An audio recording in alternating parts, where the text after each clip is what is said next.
Every time I start fucking recording, I either get interrupted, or the shit starts getting corrupted, or it's telling me that my fucking storage is fucked up.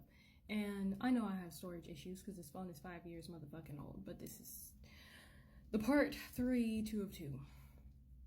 Anyways, so I was talking about the last one about how I felt like a slave to my freaking family, and how it really felt like I raised my siblings, and because I had no validation for how I was feeling, for how much work that I was putting in, and felt like all I was getting was drained because of it. I was always fucking tired, and I didn't even account for like the spiritual level that this was really hitting me at too, because of, you know, all the church trauma that was placed on me, and all the expectations, the judgment, all of the fear of hell, or whatever the case is. At this point, I was just like, send me to fucking hell. At least I'll feel something other than like I already want to freaking cease to exist. And like I started to care less and less about hell, and more about how the fuck I could get out of this. Because, like, me personally, from my fucking perspective, I wouldn't have my 8-year-old or even my teenager doing the laundry for the entire house by herself. Because as an 8-year-old, the laundry room was literally right outside the front door. And as an adult now, I would think about how dangerous that is. Now, mind you, it was like the early 2000s.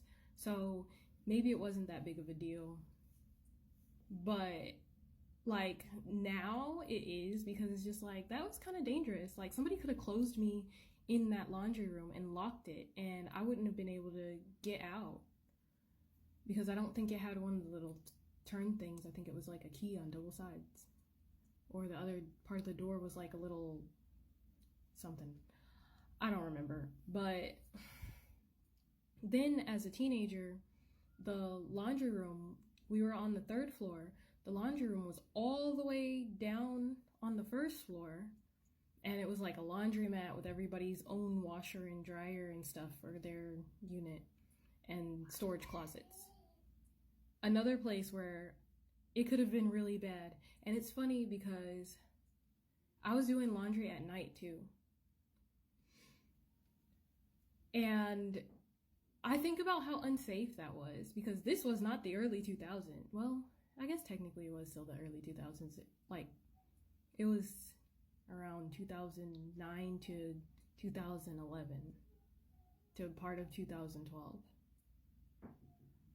But it's just like, I was doing the laundry for not only my mom, me, all 3 of my siblings, but also my Nana, who was living with us at the time. And not only did I did not have my own room. I did not have a safe space to go to. My only safe space was literally doing the fucking laundry. And so sometimes I would just sit down there so I didn't have to hear anybody. But then I would get a text message or something asking where I was if I stayed down there too long. A whole bunch of lightning. But it was really fucking frustrating to me. And I was just like, I'm doing everybody's stuff. And mind you, my Nana couldn't make it down the stairs. Like, she was old, and it was, I swear, it's a conspiracy theory against me freaking recording this fucking video. But yeah, I just felt like I had way too many responsibilities. And then on top of that, I had homework. And that was hours and hours of fucking homework. I had 7 fucking classes every single day, except for like 2 days out of the week where I like had half and half. And they still assigned like homework damn near every fucking day. And I was in AP classes. So not only did I have the burden of all of the spiritual garbage that they were trauma dumping into me, but they were also, you know, I was also doing too damn much. I was always responsible for the fucking dishes. I don't know if I mentioned that in the last video. It's been so long since I've sent out the first one that now I don't fucking remember. But I actually think I lived with one aunt. Yeah, it was when I lived with one aunt that I wasn't responsible for doing the dishes there, and I didn't know what to do with myself, so I just sat and listened to music and just kept to myself for the most part. And that was the place where I ended up losing my dog right after all the trauma happened. The dog that I got after that. So yeah, that was a traumatic part for me. Anyways, so yeah. But I didn't know that that trauma that I experienced at such a young age was building up in me because I was never allowed to talk about it. Everybody else talked about it behind my back, but I wasn't allowed to talk about it. And I didn't want to talk about it because I didn't want my mom to feel guilty about it because the person that abused me was my stepdad.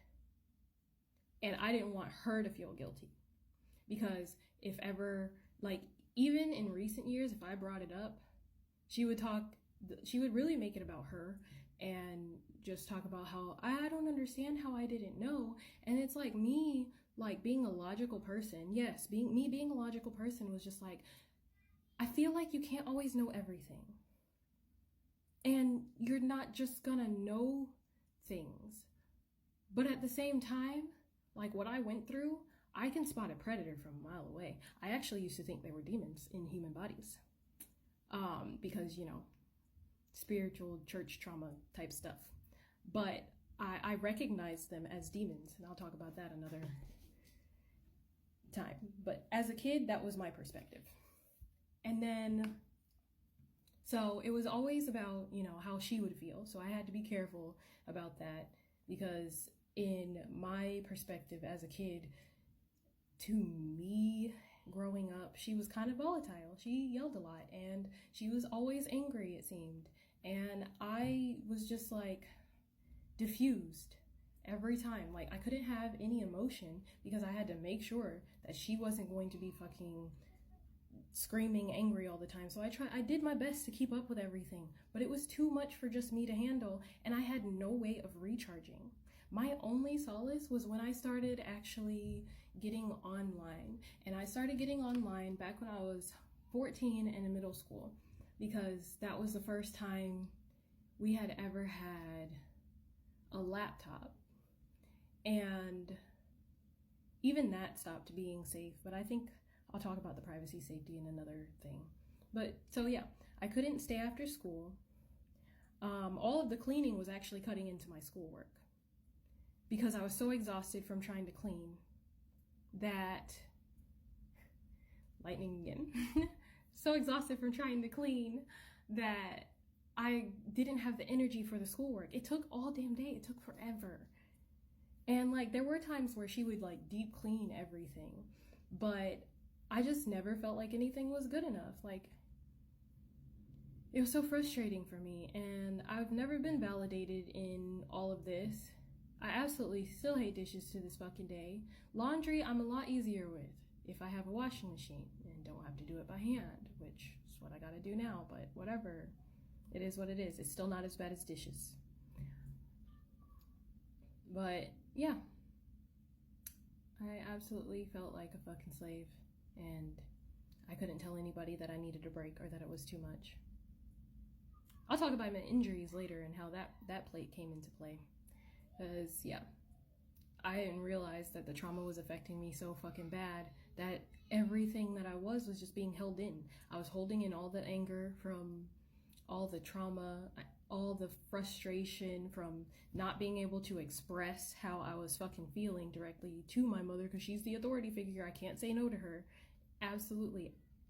And yeah, it's just too fucking much for me to handle. The world was too much. God forbid I get into the actual spiritual side of what was happening to me at the time, because there was spiritual stuff going on too. I just didn't know it until now. So yeah, I think I'll come back and talk on that. But yeah, that was that. Anyways.